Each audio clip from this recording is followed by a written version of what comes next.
Today's program will be a bit different. We will be talking about bilingualism and some issues regarding it. To do so, four bilingual teachers will be joining us and we'll have an interview with a teacher working in the United States. Here we go.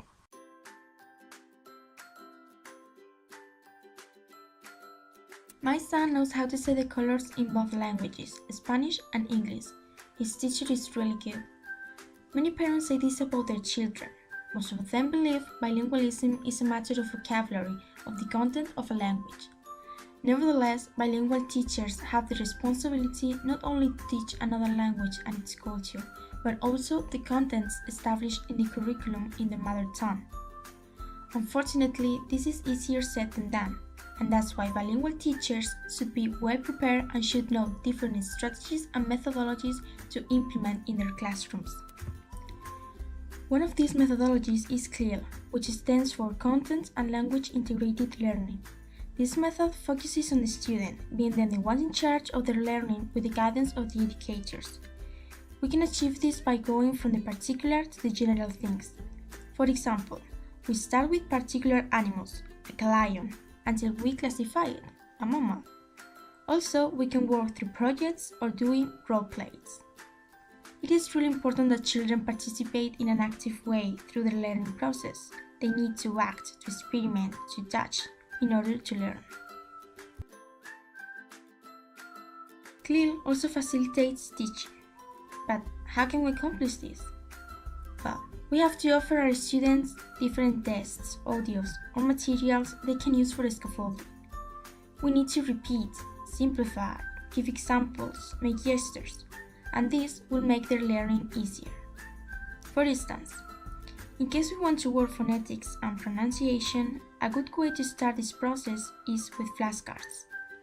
By this activity, they can relate the word with the sound, not with the letters. This relationship is essential in the development of their speaking and pronunciation skills.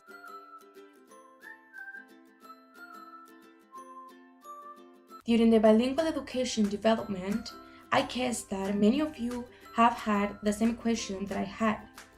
What happened with pupils with special needs?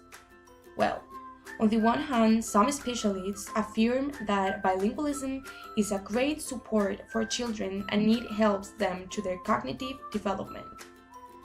On the other hand, in some cases, there are a few ones that believe that the bilingualism is an added handicap. In my opinion, the main problem is not that children with special needs study in a bilingual way. The issue is that teachers need someone else in the classrooms. They need specialists who help them with those pupils. Because from my own experience, it is really complicated to pay attention to all the students and also to satisfy all their needs.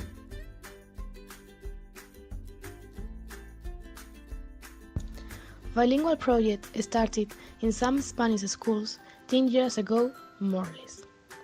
Moreover, nowadays there is a law which establishes that all new schools must have a bilingual section. But is bilingualism actually a project which works properly? Right now, many people say that bilingualism doesn't obtain the advantages that society wants. If you, as a teacher, give your classes in English, children won't understand you and they won't learn the important concepts of the subject needed. However, after my own experience working in a bilingual school, my opinion is that the principal base of the project must be a good teacher. All educators, nowadays, and especially future teachers, should be aware of the importance of English. I believe it's essential for them not only to teach the language, but also the culture of that language. Although it doesn't depend on teachers, children should enroll in this project in early ages, and families should have the responsibility to be in touch with the school and mainly with the teachers. Apart from that, we can't forget about teachers helping their students to learn by themselves in an active way. We can use games, ACT, leaving aside traditional methodology. To shine up as a teacher, I will try to do my best and make people conscious about bilingualism.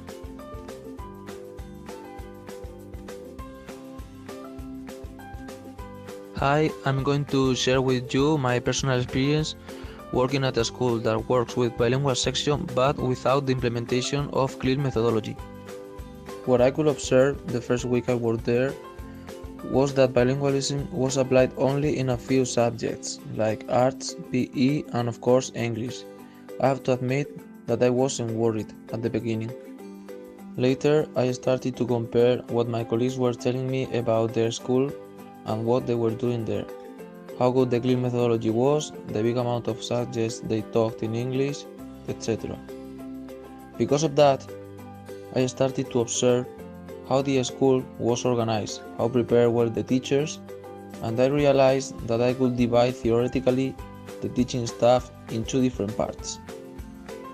The one that are young teachers with less than 25 years of working experience, and the ones that have 25 years of experience or more.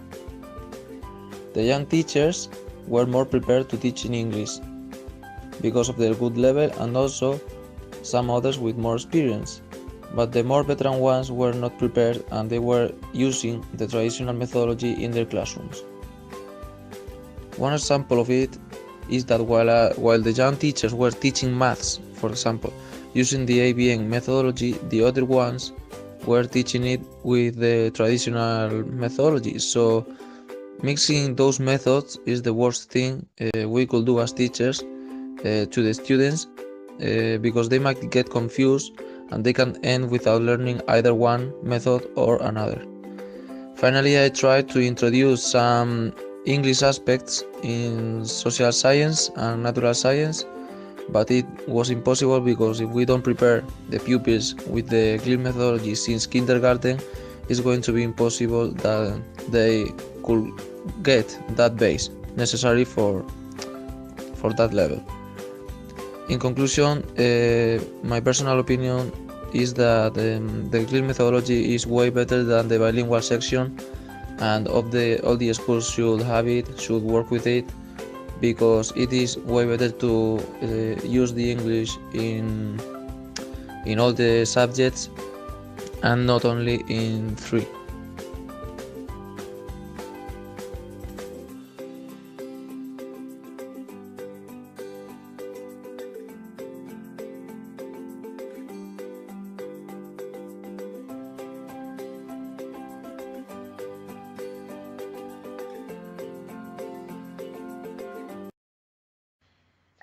Good afternoon, Miss Palma. It is a pleasure to have you here today. Thank you. It's a pleasure for me too. Representing my group, I want to ask you some questions relating to bilingual education.